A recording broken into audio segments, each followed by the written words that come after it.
षष्ठाध्यायी जगन्माता यस्य चित्तात् समुत्थिता वेदानामुपकाराय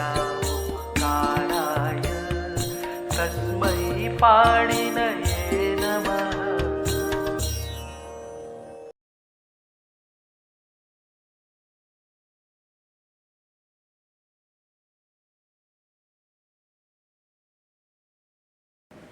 नमः पाणिनये। हम लोग पौष्पी प्रक्रिया के अनुसार आर्ध धातु प्रत्यय परे होने पर होने वाले अंग कार्यों का विचार कर रहे हैं और अदंत, आकारांत, इकारांत, उकारांत और ह्रस्व ऋकारांत इतने अंगों के लिए हम अंग कार्यों का विचार कर चुके हैं। तो अभी हम दीर्घ ऋकारांत अंगों के लिए अंग कार्यों की बात करेंगे, ये जानते हुए कि धातुओं से लगने वाले सारे प्रत्यय, चाहे वो सार्वधातुक हों और चाहे वे आर्धधातुक हों, वो तीन ही प्रकार के होते हैं। एक होते हैं सामान्य प्रत्यय, जो किसी अनुबंध से विशेषित नहीं किए जाते हैं, जो कित गित यितनित नहीं होते हैं, ये सामान्य प्रत्यय। दूसरे हैं यितनित और तीसरे हैं कित गित। तो तीनों वर्गों को लेकर के हम विचार कर लेते हैं। तीन वर्गों में विचार करने का मतलब है कि हमने सब कुछ कर लिया। ये पाणिनि की विशेषता है। पहले प्रत्यय बनाए, धातु प्रत्यय का विभाजन किया, प्रकृति प्रत्यय का विभाजन किया, फिर अनुबंध लगाए, फिर अतिदेश किए। अतिदेश करके तीन हिस्सों में बांट दिए सारे प्रत्यय और तीन प्रकार के अंग कार्य हमको बता दिए, तो हम सब जान गए। ऐसा विलक्षण है। तो कल्पना कीजिए कि सारे अंग कैसे हैं? दीर्घ ऋकारांत, जिनके अंत में दीर्घ ऋकार है, और प्रत्यय सामान्य है, अर्थात कितगित यितनित नहीं है। तो सामान्य सूत्र हमारे पास है सार्वधातुक आर्धधातुक योग हो, ऐसे गुण हो जाएगा। जैसे त्रि और अनियर, तरणीयम, त्रि अनियर गुण हो गया। इगंत अंग है, इगंत अंग को गुण होता है सार्वधातुक आर्धधातुक प्रत्यय परे होने पर। सामान्य सूत्र है। ये धात्वधिकारी प्रक्रिया का वस्तुतः पहला सूत्र है। तो गुण हो गया, तो री को अर हो गया। तरणीयम, ल्युट लगाया, ल्युट को अन हुआ, योर अनाको से तरणम। तुमुन, तव्य, तास, त्रिच, ये भी सामान्य प्रत्यय हैं, यहाँ भी गुण होगा। तो तर और तुम, तो ये प्रत्यय सेठ हैं, तो इनको इडागम हो जाएगा। तरितुम, तरितव्यम, तरिता। और यदि प्रत्यय यितनित है, यित अथवा नित है, तो यूनित है, ये भी यूनित है। वू को युवर अनाको से अख हो गया। यितनित प्रत्यय परे होने पर भी केवल एक सूत्र, अचो नीति। अजंत अंग को वृद्धि होती है यितनित प्रत्यय परे होने पर। यह सूत्र सार्वधातुक आर्धधातुक नहीं कहता। इतनी दूरदृष्टि से बनाया है पाणिनि ने इसको कि यदि सार्वधातुक आर्धधातुक कह देते तो सुबंत में नहीं जा सकता था, और सुबंत तक इसको ले जाना है। जिन सूत्रों को सुबंत तक ले जाना है, उन सूत्रों को वे धात्वधिकारी प्रत्ययों के अनुबंधों से नहीं बांधते, छोड़ देते हैं। तो वहां भी चला जाता है सुबंत में, तो की किरव किरा पू पुरव पुरा बन जाते। तो इसको वृद्धि हो गई। प्रत्यय अनित है तो री को वृद्धि आर। तारकः, तार्यम, ध्री, धारकः, धार्यम, श्री, शारकः, शार्यम, ज्री, जारकः, जार्यम। ये बन गया। अब हम लेंगे दीर्घ ऋकारांत धातुओं से कित गित प्रत्यय। तो जब कित गित प्रत्यय आएंगे तो ये जो दीर्घ री है, इन धातुओं के दो हिस्से बन जाएंगे। एक वर्ग में रखेंगे हम उन धातुओं को जिनके अंत में तो दीर्घ री है, और उस दीर्घ री के पहले ओष्ठ व्यंजन है। ओष्ठ व्यंजन का अर्थ है पा, फा, बा, भा, मा और वा। इनमें से कोई वर्ण हो री के पहले, जैसे प्री, व्री, भ्री, मृ, इतनी है, इतनी है, ये धातु है। ये है ओष्ठ पूर्व ऋकारांत धातु। बचे हुए दूसरे वर्ग में आएंगे, इनका नाम होगा अनोष्ठ पूर्व ऋकारांत धातु। दो हिस्से बना लीजिए। इतना सरल है कि 5 साल का बच्चा भी समझ जाता है। दीर्घ री को देखिए अंत में, फिर उसके पहले वाले जो अक्षर हैं उनको देखिए कि वो ओष्ठ से बोले जा रहे हैं कि ओष्ठ से नहीं बोले जा रहे हैं। अब समस्या ये है समाज में कि बच्चों को वर्ण मात्रिका पढ़ाई नहीं जाती, न उन्हें स्वर व्यंजन का ज्ञान होता है, तो स्थान प्रयत्न तो बहुत दूर की बात है। बालकों को वर्ण मात्रिका, उनके उच्चारण स्थान, उनके प्रयत्न, माहेश्वर सूत्र, प्रत्याहार और व्याकरण की सामान्य संज्ञाएं, इतना तो पढ़ाना ही चाहिए। समाज में अंधी दौड़ चल रही है, समाज में अंधी दौड़ चल रही है। किसी को फुर्सत ही नहीं है समझने की, न कोई बताने वाला है न कोई समझने वाला है। उसमें हम लोगों को पाणिनि का कार्य करना है, क्योंकि पाणिनि को जाने बिना हम संस्कृत वाङ्मय की रक्षा नहीं कर सकते। हमको संस्कृत बोलने के लिए संस्कृत नहीं पढ़ना है, हमें अपने संस्कृत वाङ्मय को पढ़ने के लिए, अपने वेदादि शास्त्रों की रक्षा करने के लिए संस्कृत पढ़ना है, जो पाणिनि को पढ़े बिना संभव नहीं है। तो दो हिस्से कर दिया हमने, ओष्ठ पूर्व ऋकार, अनोष्ठ पूर्व ऋकार। अब 2 सूत्र बनाए उन्होंने, एक इसके लिए बनाया, एक इसके लिए बनाया। सूत्र है उदोष्ठ पूर्वस्य, इसकी संख्या है 7, 1, 102। ये कहता है ये जो दीर्घ ऋकार है, ऐसा दीर्घ ऋकार जिसके पहले ओष्ठ व्यंजन है, उस ऋकार के स्थान पर उ आदेश हो जाता है। उत यानी ह्रस्व होता है, ह्रस्वकार। और चूंकि ऋ के स्थान पर होता है उ, तो हमने परिभाषा पढ़ी है उरण रपर। ऋकार के स्थान पर होने वाला जो अण रपर होकर प्रवर्तित होता है, तो ऊ को बन गया उर। जब भी री के स्थान पर आ होता है तो अर हो जाता है, ई होता है तो इर हो जाता है, और ऊ होता है तो उर हो जाता है, तो बन गया उर। इसको होगा उर, इसको होगा रीत धातु हो। ऐसा दीर्घ ऋकार जिसके पहले ओष्ठ व्यंजन नहीं है, उस ऋकार के स्थान पर रीत धातु सूत्र से ई आदेश होता है। ये सूत्र है 7, 1, 100। अब इसके स्थान पर जब ई हुआ तो ये भी उरण रपर से रपर होगा, इर हो गया, तो 2 हिस्से हो गए। दीर्घ री के लिए 2 सूत्र।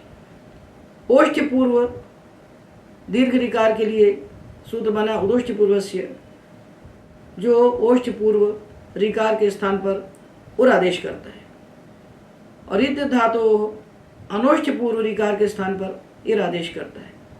ये बन गए 2 सूत्र। अंग कार्य इतना ही है। इसके बाद जो होगा वो संधि कार्य। अंग कार्य संधि कार्य में क्या भेद है? जो प्रत्यय के कारण होता है वो अंग कार्य है, और जो किसी वर्ण के कारण होता है, किसी अक्षर के कारण होता है, वो संधि कार्य है। तो दोनों में से एक को लेते हैं और बना लेते हैं, और सार्वधातुक का भी उदाहरण लेते हैं और आधातुक का भी लेते हैं। देखिए, ये धातु एक ओष्ठ पूर्व लिया हमने, एक अनोष्ठ पूर्व लिया। अब ये जो इसको उर करना है और इसको इर करना है, ये कब करना है ये भी तुमको मालूम होना चाहिए कब करना है और कब नहीं करना है। तो सूत्र में तो कुछ कहा ही नहीं है। ये जो 2 सूत्र हैं इनमें निमित्त नहीं कहा गया कि कब होता है री को उर और कब होता है री को इर, ये नहीं कहा गया। तो हम कैसे समझ जाते हैं? ऐसे समझ जाते हैं कि दोनों सूत्र अंगाधिकार के हैं और अंगाधिकार में होने वाले जितने भी सूत्र हैं वो प्रत्यय परे होने पर ही कार्य करेंगे, क्योंकि प्रत्यय परे होने पर ही अंग संज्ञा होगी। तो प्रत्यय परे होने पर ये कार्य करेंगे। एक बात तो ये होगी।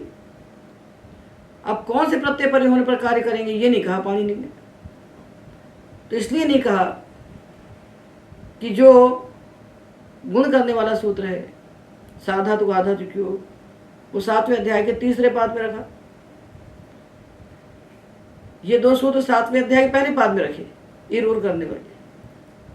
अचूर्णित से वृद्धि करने वाला रखा 7-2 में और साधातु आधातु के गुण करने वाला रखा 7-3 में। तो गुण वृद्धि के दोनों सूत्र पर हो गए। तो ये अपने आप हमको बिना कहे मालूम हो गया कि यदि प्रत्यय युतनित है तो उनको वृद्धि होगी और प्रत्यय सामान्य है कित गित युतनित नहीं है तो गुण होगा। ये 2 तो पर हो गए। तो बच गया क्या इसके लिए बच गया कित गित प्रत्यय। ये अपने आप बच गया बिना कहे। ये दोनों सूत्र धातु अधिकार में कित गित प्रत्यय परे होने पर ही लगेंगे। ऐसी संरचना है अष्टाध्यायी की कि विप्रतिषेधे परम कार्य। तो गुण करने वाला सूत्र इससे पर है, वृद्धि करने वाला इससे पर है, तो इनके लिए क्या बचा? अपने आप समझ लीजिए इसको, अपनी बुद्धि में इसको ऐसे ही याद कर लीजिए कि ओष्ठ पूर्व दीर्घ ऋकार के स्थान पर उर आदेश होता है कित गित प्रत्यय परे होने पर, और अनोष्ठ पूर्व दीर्घ ऋकार के स्थान पर इर आदेश होता है कित गित प्रत्यय परे होने पर। ऐसा आप मान लीजिए, क्योंकि दूसरा कुछ हो नहीं सकता। इसको गुण वृद्धि के सूत्र पर है। जब प्रत्यय युतनित होगा तो अचूर्णित बात देगा इसको, और जब प्रत्यय सामान्य होगा तो साधातु आधातु क्यों बात देगा इसको। तो इसको बचेगा क्या? इसको कित गित बचेगा। जब साधातु आधातु क्यों से इसको गुण नहीं हो पाएगा, कब नहीं हो पाएगा गुण? जब प्रत्यय कित गित होगा। तो जब किंगिति च सूत्र साधातु आधातु क्यों को रोक देगा तभी ये 2 सूत्र प्रवृत्त होंगे। इसको समझ लीजिए। तो इनसे अब इसको उर करना है, इसको उर करना है और इसको इर करना है। ये कब होगा? जब प्रत्यय कित गित होगा।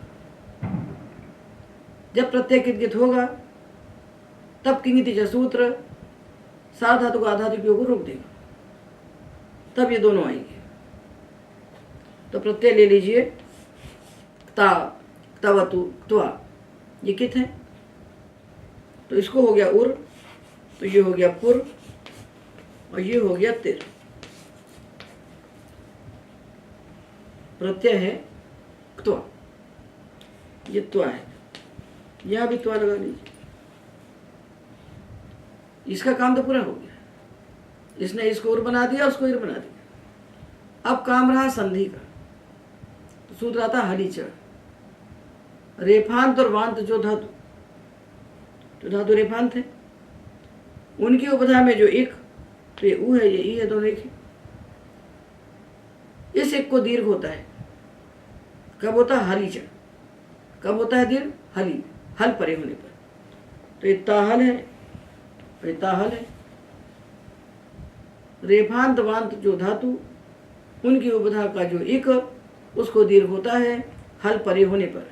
तो इसको दीर्घ हो गया, तो ये दीर्घ हो गया और यही बन गया तीर, पूर्त्वा और तीर्थवा। पूर्त्वा और तीर्थवा ये बन गए।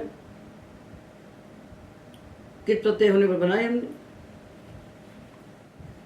और यहां जब आते हैं तो शीर्त्वा शीर्ण, तीर्थवा तीर्ण, कीर्त्वा कीर्ण, पर यहां पर जरित्वा हो जाएगा। क्योंकि इसके बाद आने वाला त्वा प्रत्यय सेठ होता है, और जो सेठ त्वा होता है वो नक्त्वा सेठ से अकित होता है। तो स्पष्ट हो गया ना कि ये जो इर उर आदेश हैं ये कित प्रत्यय परे होने पर ही होते हैं। प्रत्यय अकित होता है तो परत्वाद गुण बाधा लेगा, ठीक है ना। ये हमने कित प्रत्यय परे होने पर दीर्घ री के स्थान पर इर और उर आदेश किए। अब गित प्रत्यय परे होने पर हम देख लेते हैं कि क्या होता है। तो गित प्रत्यय हमने लिया यंग, यंग प्रत्यय लिया, ये गित है और आर्धातुक है, इससे लगाया री से यंग, तो इसको पुर हो गया, उर हुआ उदोष्टि पूर्वस्य से, और हरी च से दीर्घ हो गया, तो क्या बन गया पूर्य, ये बन गया पूर्य। व्री से वूर्य, भ्री से भूर्य, अम्री से मूर्य। पो पूर्यते, वो वूर्यते, वो भूर्यते और मो मूर्यते। और इनसे जब लगेगा यंग तो इस ऋकार को इर आदेश होगा, क्योंकि ये ऋकार अनुष्ठिपूर्व है, और हरी च से दीर्घ हो जाएगा। तो श्री, शिर, शीर, पहले इसको शिर होगा धातुओं से, फिर हरी च से इसको दीर्घ हो जाएगा शीर। शे शीर्यते, जे जीर्यते, ते तीर्यते, चे कीर्यते। ये हमने आर्धातुक गित का उदाहरण देखा। पहले हमने आर्धातुक कित के उदाहरण देखे, फिर हमने आर्धातुक गित के उदाहरण देखे, ठीक है ना। अब देखिए इन्हीं धातुओं को हमने यंग लुगंत धातु बना दिया, तो बन गए पापरी, बाभरी, तात्री, जाजरी। ये दो हैं औष्ठ्यपूर्व और ये दो हैं अनुष्ठ्यपूर्व। तो ऋकारांत तो कहलाए ना। इनके बाद कित प्रत्यय लगाइए आप, क्ता लगा दीजिए, क्ता। तो धातु अनेकाच है, औपदेशिक नहीं है, तो इडागम हो जाएगा इता, और प्रत्यय तो कित है ना, तो इनको उर होगा, इनको इर होगा।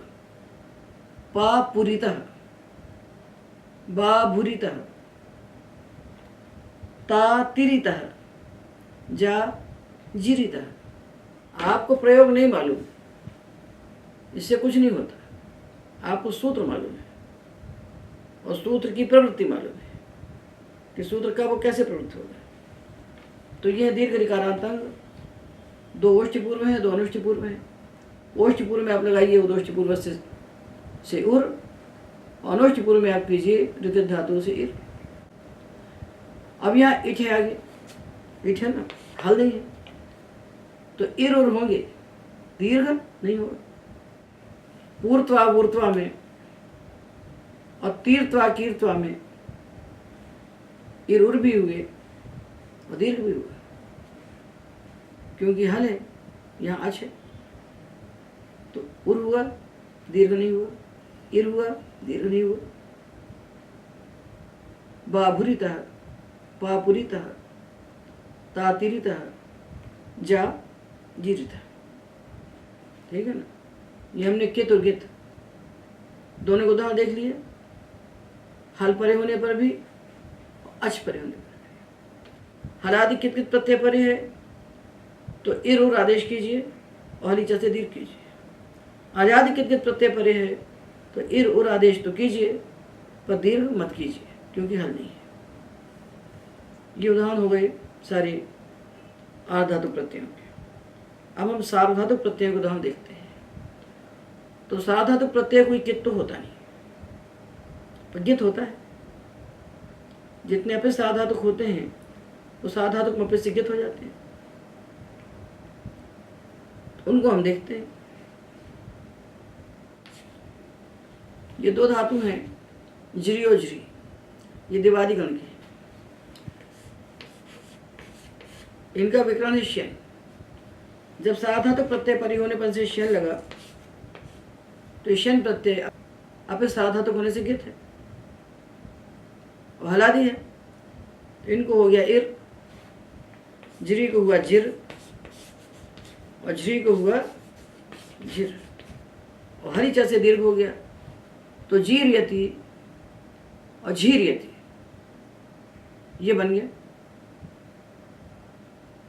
रित धातु लगा और हरी च लगा तो प्रत्यय आजादी होगा, तो रित धातु तो लगेगा, हली च नहीं लगेगा। ये धातु हमने लिए दीर्घ रिकारांत क्री और ग्री, ये तो दादिगण के धातु हैं। साधातु प्रत्यय परे होने पर तो दादिभ्य शाह लगा विक्रम, ये शाह प्रत्यय शित है, शित होने से साधातुक है और अपित होने से गित है। तो गित होने से इसके परे होने पर इनको आदेश हो गया इर, किर और गिर। इर तो हो गया क्योंकि ओष्ठ व्यंजन पूर्व में नहीं है, तो रित धातु से इर हो गया, पर आगे अच है, हल नहीं है, तो हली च नहीं लगा, तो किरति और गिरति, ये बन गए। अब देखिए ये यंगलुगंत धातु है, यंगलुगंत धातु है तातरी पापरी, इनके हमने रूप बनाए लट लकार में। तो प्रत्यय आए ती इति तह अति, सी ईशी था मी ईमी वह म। इनमें जो अपस्था धातुक हैं वो गित है और यंगलुगंत धातुओं से परे शब्द का लुक हो जाता है क्योंकि सब अदादिगण के माने जाते हैं। तो इनके बाद प्रत्यय आया ती, तो ती तो पित है, तो हम गुण कर देंगे तातरती पापरती, तातरती तातरीति, पापरती पापरीति। पर जब अपस्था धातु प्रत्यय आएंगे तो गितवत हो जाएंगे, गितवत जब हो जाएंगे तब इस री को होगा इर, इसको होगा उर, क्योंकि इस री के पहले ओष्ठ व्यंजन है, इसके पहले अनुष्ठ है, तो बना तातिर,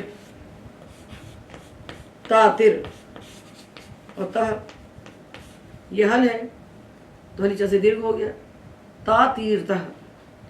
और जब अति आया तो इर तो हुआ, हली च नहीं लगा क्योंकि अति आजादी है, तो तातीर्थः तातिरति, तातीर्थः तातीर्थ, तातीर्वः तातीर्मः। इससे पापरति पापरीति, पापूर्तः पापुरति, पापर्षि पापरीषि, पापूर्था पापूर्थ, पापरमि पापरीमि, पापूर्वः पापूर्मः।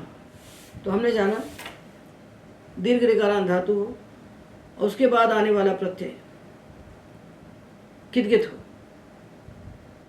तो ओष्ठ पूर्व जो ऋकार उसको उर होता है, अनोष्ठ पूर्व जो ऋकार उसको इर होता है। आगे यदि हल है तो हरी च से इसको दीर्घ होकर ईर और ऊर हो जाते हैं, हल नहीं है तो इर उर ही रहते हैं। तातरति तातरीति, तातीर्थः तातिरति, तातर्षि तातरीषि, तातीर्थः तातीर्थ, तातर्मि तातरीमि, तातीर्वः तातीर्मः। और जब पापरी धातु होगा तो उर हो जाएगा, पापरति पापरीति, यहाँ तो गुण हो गया क्योंकि पित है, और अपित प्रत्यय जब गितवत होगा तो उर हो जाएगा, और हल परे होने पर दीर्घ, अच परे होने पर केवल उर। पापरति पापरीति, पापूर्तः पापुरति, पापर्षि पापरीषि, पापूर्थः पापूर्थ, पापरमि पापरीमि, पापूर्वः पापूर्वः। ये हमने जो दो सामान्य सूत्र हैं दीर्घ ऋकार के लिए, उनको किदगित आर्धातुक में देखा और अपिस्थ आर्धातुक में देखा, ये बात तो पूरी हो गई। अब हम इसके अपवादों की बात करते हैं। तो ये जो हमने आदेश जाने इर और उर, ये आदेश वेद में बहुल करके होते हैं, बहुलम छंदसी, कभी होते हैं और कभी नहीं होते हैं। अब हम इनके अपवादों को पढ़ते हैं। तो 7वें अध्याय के चतुर्थ पाद में 11वां सूत्र है ऋच्छति रीताम। इसमें दैते दिगी लिचि से लिचि की अनुवृत्ति आती है। तो लिट प्रत्यय परे होने पर ये जो दीर्घ ऋकारांत धातु हैं इनको गुण हो जाता है। ये सूत्र क्यों बनाए? इसलिए बनाया कि दीर्घ ऋकारांत धातुओं के बाद आने वाले अपित लिट प्रत्यय असंयोगा लिट के से कित हो जाते हैं, और कित प्रत्यय परे होने पर इन ऋकारांत धातुओं को इर उर आदेश प्राप्त होंगे, उसको बाध करके गुण कर दिया। तो दीर्घ री को कित प्रत्यय परे होने पर भी लिट लकार में कभी इर उर आदेश नहीं होते। तो इर उर नहीं होंगे तो क्या होगा? गुण हो जाएगा। तो जजार जजरतु जजरुह और पपार पपरतु पपरुह। ओष्ठ अनोष्ठ की बात ही नहीं है। दीर्घ ऋकार है और लिट प्रत्यय है तो इनको गुण हो जाएगा। ये कह रहा लिट प्रत्यय परे होने पर गुण होता है, तो नल परे होने पर भी गुण होगा। कित नहीं कह रहा है। तो नल परे होने पर गुण करना और जजर बनाना, फिर अतुबधाया से वृद्धि करते हैं। चक्री चकरतु चकरु, जगरी जगरतु जगरु।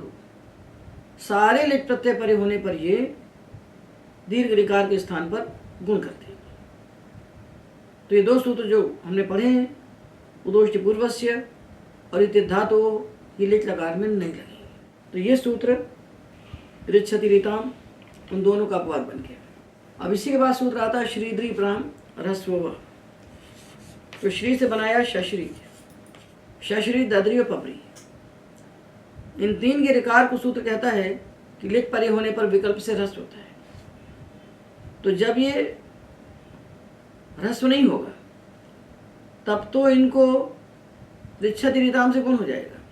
तो शशरतु शशुरु, ददरतु ददरु, पपरतु पपरु बन जाएंगे। और जब इनको ह्रस्वरी हो जाएगा एक पक्ष में तब क्या होगा? तब इको यणसी हो जाएगा। शश्रतु शश्रु, दद्रतु दद्रु, पप्रतु पप्रु।